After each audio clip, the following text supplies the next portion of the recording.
Hello everyone and welcome back to my channel. If you are new, my name is Renee. It is very nice to meet you. Today's video is going to be all about confidence and insecurity.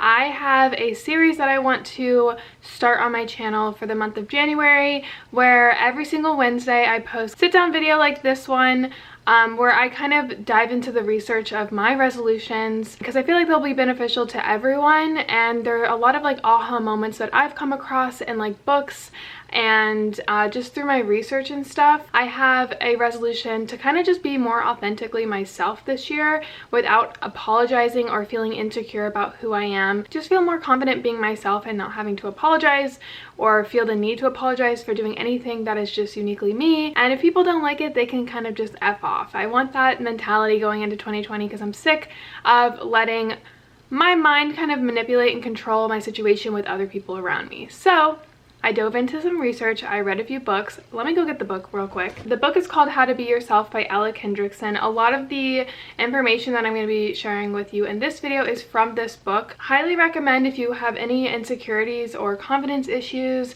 anxieties, or whatever.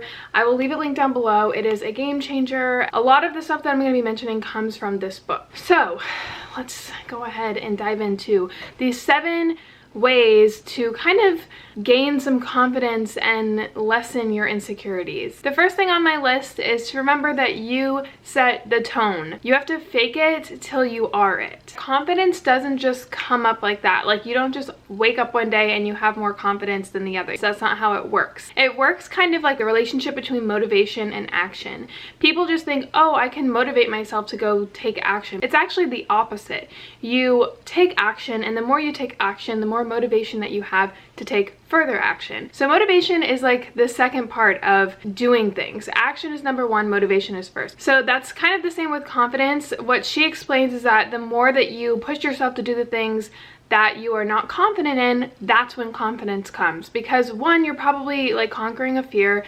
2, you're understanding the process more and you're more confident within that process. And 3, you've been there, done that. So the more that you put yourself in these situations that you are not as confident in, whether that's standing up and speaking in front of people, going to the gym, whatever the case is, the more that you put yourself in that situation, the more confidence that you'll have. And this is something that is so true. And I don't know why, but it just like a light bulb went off in my head. I'm like, that is so true. Like, we think that not doing the things that we're afraid of is like helping us in some way, but it's really not, you know? So in order to gain confidence, you have to put yourself in things that make you uncomfortable. And something that I've been doing a lot, like towards the end of this year, is something will be on my mind and I'll think like, oh, I don't want to do this because I feel like, well, X, Y, and Z will happen. But then I end up doing it and I'm like, wow, that was way less scarier than I thought. And the next time I feel afraid of anything, I remember the last time I was afraid of something, I did it and it wasn't as dramatic as my mind kind of set it up to be. I do notice more and more confidence through things that are scary to me, if that makes any sense. When you show up at those things that make you uncomfortable, you have to remember that you set the tone. You don't want to go into it with a negative mindset because that will show externally. If you feel uncomfortable and you're constantly like self-talking yourself about how uncomfortable you are, how awkward you're being, how nervous you are, and you focus on the negative, that's what you're setting out in front of other people to see. That's externally what they see. You set the tone. If you go into it and you fake it like, hell yeah, I'm confident, I'm gonna like hype myself up in my head, as corny as that sounds, and you go into it faking as if you are confident in the situation, that's how you set the tone to the person seeing you. Excuse my phone. They will respond in that way. When you go into it thinking that you're being awkward, most of the times you're showing externally that you're awkward, and that's how they're gonna respond. And it's just gonna be an awkward interaction. If you go into it thinking, okay, yeah, I'm nervous and I'm nervous to speak in front of this class, for example, but you're like, I'm just gonna fake it like I am confident and I act as if someone else would look or feel that I would look at as confident, the person talking back to you is going to reciprocate that confidence.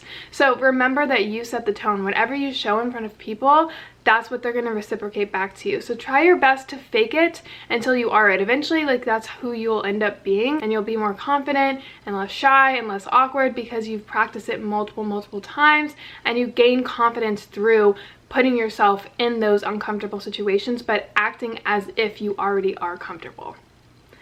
Hope that made sense. When you go into a situation, just remember the doubt that you have in your mind will reflect through your words, through your body language, and you just kind of have to put yourself in that situation of already being confident. And you are confident enough to even put yourself in that situation. Once you change those thoughts in your head, you're going to be changing your body language and your words, and in turn you're going to be changing the reaction towards what other people think of you, and you're going to reciprocate that. And the more and more that you put yourself in the situation, the more confidence will come to you. The second thing on my list is to affirm your truths. I am not a big affirmation person. I find them very corny. It's not my thing to be like, you got this, like, go, you are strong, you are this. Like, to me, that's just very like, ugh, I don't like it. Say things that you know are already true. So instead of sitting there and being like, I'm gonna crush this meeting, I'm going to be the best public speaker ever, and you've never done that and you kind of have low confidence in it already and you're nervous or whatever the case is, instead say things that you know are true. I know for a fact that I'm a good student. I know what I'm going to be saying. I'm passionate about what I'm speaking about. I have good, authentic intention behind my speech. Like, you have to say the affirmations that you know are already true, because they are true, and it's easier to believe in them than those super corny affirmations that people do in self-help books. So I wrote some of these down for myself. I said, I'm an amazing girlfriend. I know that for a fact. I'm a role model to my brother. I care deeply about my loved ones. People are very proud of me. I have a lot of support behind a lot of people. And when you do these true affirmatives, you believe in them because they're true, and it boosts you rather than deflates you. I feel like affirmations kind of do the opposite, because I'm like, this is so corny, like this is weird, I'm not comfortable, I don't believe these, you know? Just remember who you are. The third thing on my list is to turn your attention inside out. A lot of the times, actually the majority of the time, people are 100 times more interested in themselves and their problems than they are with you and your problems. Whatever's going on through your head whenever you're not confident, a lot of the times people don't even see, because they're so into their head and how they come across that to even think about how you're coming across. Aren't you? I mean, you're doing it right now. We have the tendency to only pay attention to ourselves. We pay attention to our bodies. Are we shaking? Are we looking weird? Is our body doing something like that is uncomfortable? We focus on our emotions. I'm freaking out, I'm freaking out. We focus on our performance. We say things to ourselves like, why did I just do that? And we also focus on our management. I should do this or that. I'm going to be doing this. When I get there, this is gonna happen. So in the book, she mentions a study done by people. There's two groups. There's group A and there's group B. Both had to have a conversation with another person. Group A was told to focus on their inner feelings while talking to the person, and group B was told to focus on the words and the facial expressions of the other person. And of course, which one had more confidence?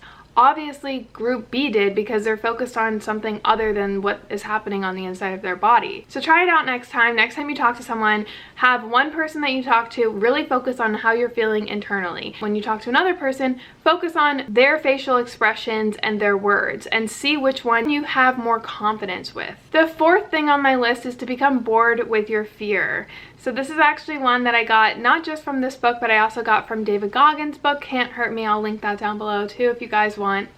Highly, highly recommend. What he says is that you have to stimulate your fear. So this kind of comes with the same thing as, like, the more you put yourself in an uncomfortable situation, the more confidence you'll get. Exposure to your fear is conquering your fear, not going around it. And when you actually avoid your fear, you're actually making it happen more. So there's an example in the book. She explains this guy who has social anxiety, and he's nervous, and his biggest fear or insecurity was like his hands would shake. So he went out with his coworkers one night to grab a beer, and he realized once he grabbed his beer, like, his hands would shake, and he didn't want them to see his hands shake, because that's his biggest insecurity. Like, that obviously you don't want to just throw your insecurity out there. So every time he took a sip of the beer, he would turn around and take a sip of the beer so people wouldn't see his handshakes.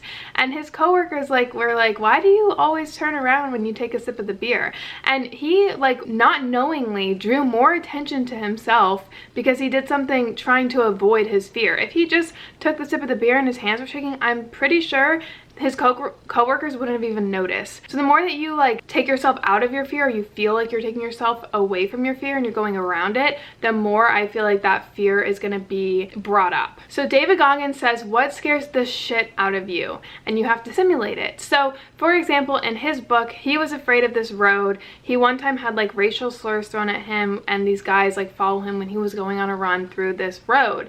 Obviously, like, remember, like, not to put yourself in danger. Obviously, Goggins is just like a total not even human. He's just like crazy. But what he did was he was always afraid of that road, and he ran down that road over and over and over again until he wasn't afraid of that road anymore. It didn't kind of bring up the traumatizing experience that he had on it years before. Another thing, he was in, I forgot if it was the Hell Week.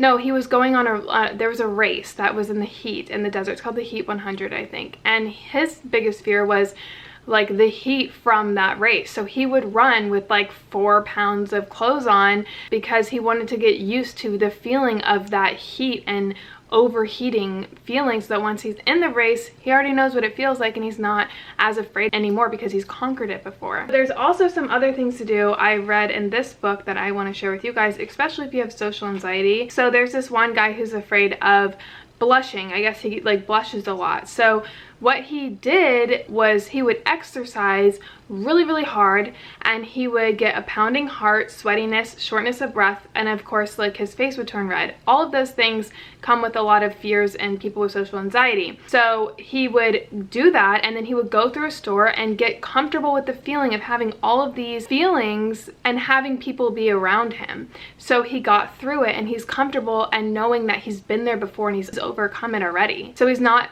as afraid of it anymore, and it happens less, because a lot of these things too happen when they try to resist them. So another thing is, like, if you're afraid of shaking, you can do push-ups or like weight lift and you'll start shaking. So get used to that feeling of being shaky. You can run up and down the stairs and knock out burpees if you are afraid of your heart pounding, which is something that I've struggled with, which is from a panic attack. That's something that I get triggered by. So if I do that and I get used to it, I become bored of that sensation, and next time it happens with it, I'm like, oh, if that's happened many times. And you end up getting bored with all of these sensations, and it's just crazy to think about, because that's like the best feeling. You conquered your insecurity and like you feel comfortable with that insecurity, which is just something that's very beneficial. The fifth thing on my list is to not compare their filtered image with your unfiltered reality. This is something, again, I got from the book. It kind of connects in terms of social media. So a lot of the times we get low and insecure about ourselves because we're sitting there scrolling through people's filtered image. And a lot of the times we compare that with our unfiltered reality, which is just totally not comparable to begin with, because a lot of the things on social media are so fake. You just can't get in that mindset of comparing your filtered image to an unfiltered life. That just is so simply said that I don't feel like I need to explain it anymore, but it was just kind of like a thing that I was like, wow. Love that. The next thing is that we tend to judge others based on their behavior, but we judge ourselves based on our intentions. So in terms of confidence, if somebody's behavior comes across as not ideal and it makes you feel more insecure, for example, like if you're bullied in high school or you were bullied as an adult, someone's behavior towards you creates insecurity within yourselves. Remember that if you did something wrong, like let's say you cut someone off in line and you flick someone off while you're driving because you're mad because you just got fired or your boyfriend just broke up with you, like in that moment you realize that you're wrong, but you have intentions behind why you were that way and you can kind of justify it in a way. But when other people do that to you, you just think of them as horrible people, especially if it's the opposite. Like if they're being mean to you and you feel like you're less than because of them, they're actually portraying a lot of these insecurities onto you, and they might not be as confident with themselves, which is why they're trying to manipulate and pull you down as well. And when you remember that, you don't let it affect you as much. Next time someone does something to you, you don't take it as personally, and you kind of almost feel bad for them in a way, which kind of brings your confidence up, because you know that no matter what other people do or what other people's insecurities are, whatever they're pushing onto you, you're not going to sit there and take. That's right. The last and final thing on my list is to remember that you're human. You have to be more easy on yourself. You're not like this perfect robot person. We are all human. We all have flaws. We all have mistakes. We all have our averageness, and that makes us more relatable and approachable to other people. So instead of like beating yourself up over your insecurities or things that you're not as confident about, own them and use that to relate to other people and use that to become more human. That way you can share your story and maybe help other people. Those are my tips and things that I kind of want to keep in the back of my mind starting this new year, because I really do want to work on my confidence and my insecurities and not let them kind of control and manipulate my life. So I really hope that you guys enjoyed this video and that you got something from it. If you did, definitely give this video a thumbs up. Don't forget, every single Wednesday we're going to be doing a new resolutions style video like this, where I kind of just show you my research and dive into like ways that I feel like I can work on these really deep inner resolutions that I have for myself. So I really hope you guys enjoyed it. If you did, again, give it a thumbs up. I love you guys so much, and I'll see you guys all in Friday's video. Bye guys.